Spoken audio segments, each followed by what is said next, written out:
जो अगर मेरे बारे में बुरे भी बोले हो तो कहीं ना कहीं बुराई बोल के भी दुनिया को बता दिया कि संघर्ष नाम की कोई चीज़ आई है, संघर्ष टू नाम की कोई चीज़ आई है, तो मेरे लिए बुरे नहीं है, वो भी सही है कि उनका अपना पॉइंट ऑफ व्यू है। और हम सबको मैं एक सोचे कि सब लोग हमें प्यार करें, तो ये संभव हो नहीं। जिनको बुरा बोलना है वो बुरा आपको बोलेंगे, क्योंकि उनके मन में ही है कि मुझे बुरा बोलना है। तो देखिए, दो चीज़ें होती है, कुरान और कुरान एक साथ रहता है, कभी लड़ता नहीं। और जो पढ़ता है वो कभी लड़ता नहीं, जो नहीं पढ़ता है वो लड़ता है। एक जगह कुरान और कुरान को रख दीजिए तो उसके एक भी पन्ना तक टकराते नहीं है, वो ऐसे ही रहेंगे जैसे वो रखे गए, क्योंकि वो अपनी अपनी गरिमा को जानते हैं कि कुरान का गरिमा क्या है और कुरान की गरिमा क्या है। और जो पढ़ता है उसकी गहराई तक गया है, वो कभी नहीं लड़ेगा, क्योंकि ना कभी कुरान किसी को लड़ने के लिए बोलता है, ना कभी कुरान किसी को लड़ने के लिए बोलता है। सच्चाई और बुराई के लिए लड़ने की बातें होती है, लेकिन जो उसको नहीं पढ़ता है वही सबसे ज्यादा ज्ञानी हो जाता है। और दुनिया में एक चीज तो है कि आप अगर कभी जाइएगा ना, कहीं बहुत ऊंचे पे जाइएगा ना, तो उतना ऊंचा जाने की क्षमता तो उसकी नहीं है जो आपकी बुराई कर रहा है। उसकी क्षमता इतनी है जो आपको 10 गाली दे सकता है। तो वो अब उसके पीछे के संघर्ष वो कभी देखा नहीं ना, संघर्ष करके तो बड़ा हुआ ही नहीं है। हाँ, उतना आप ऊंचे हैं जो उसको गाली देने के भी काम आ पा रहा है। तो इस सब चीज़ों पे फोकस नहीं करना चाहिए। ऐसे लोग तो आपके जीवन में मिलते ही रहेंगे। ऐसा थोड़ी है यहाँ पे अगर ऐसी झोपड़ी है तो इसी बगल में एक अलग कलर की झोपड़ियाँ हैं, जबकि दोनों झोपड़ी ही है, लेकिन सबके कलर अलग अलग हैं, सबके बनाने के तरीका अलग अलग है। तो आप किसी झोपड़ी को गलत नहीं बोल सकते हैं। लेकिन हाँ, एक चीज़ है कि अगर आपके मन में अच्छाई है तो आप किसी के लिए बुरा नहीं बोल सकते, हमेशा आप अच्छा ही बोलोगे। तो आप मान लीजिए कि वो दिल से भी बुरा है और नियत से भी बुरा है, और उसका कभी भला हो नहीं सकता, क्योंकि दूसरों के लिए जब अच्छा नहीं सोच सकता तो उसके लिए कौन अच्छा सोचेगा।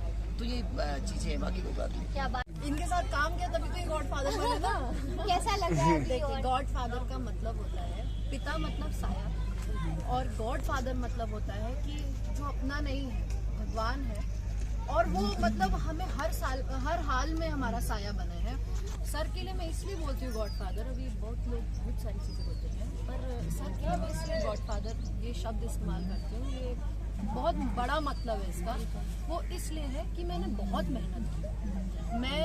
मैंने लिटरली अप्रिसिएशन के लिए मैं रोई हूँ। मैं बहुत वैसा हुआ कि कोई रिसीव क्यों नहीं कर रहा है, मैं इतनी मेहनत कर रही हूँ, कोई देख ही नहीं रहा, किसी को मतलब ही नहीं है। तो मैंने भी अपने काम में फिर चीज़ें उतना, मतलब कहते हैं ना कि पैशन है, मेरे पैशन को कभी किसी ने समझा ही नहीं। यहाँ पे लोग बिजनेस कर रहे हैं, लोगों को बिजनेस पॉइंट ऑफ व्यू से करना है, हम पैशन के लिए आए थे, वो काम ही नहीं हो रहा था।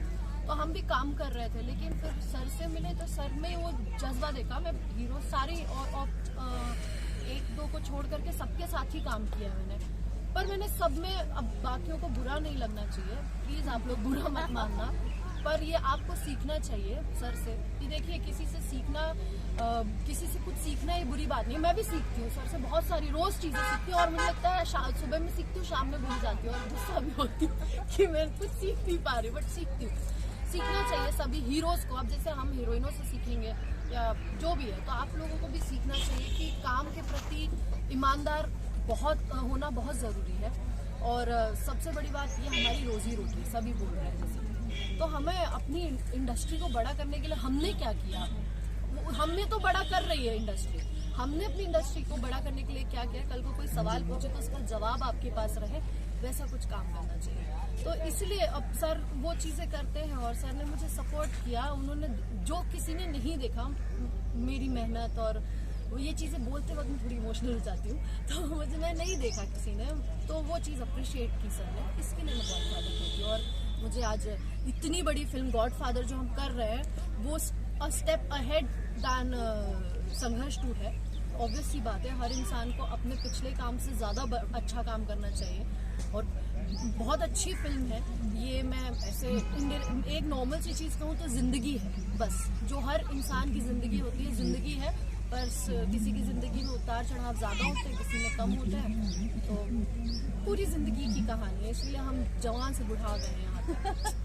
क्या बात है भैया, ज्यादा देर में धूप बहुत लग रही है, बहुत देर से खड़े हैं, तो thank you so much sir. और यही हमारे देश की जैसा, thank you so much sir, आप लोगों ने अपना टाइम दिया सेट से निकल के यहाँ पर इतनी धूप में। हम और भी सब लोगों से मिलेंगे और आपको मिलाते रहेंगे। Thank you sir.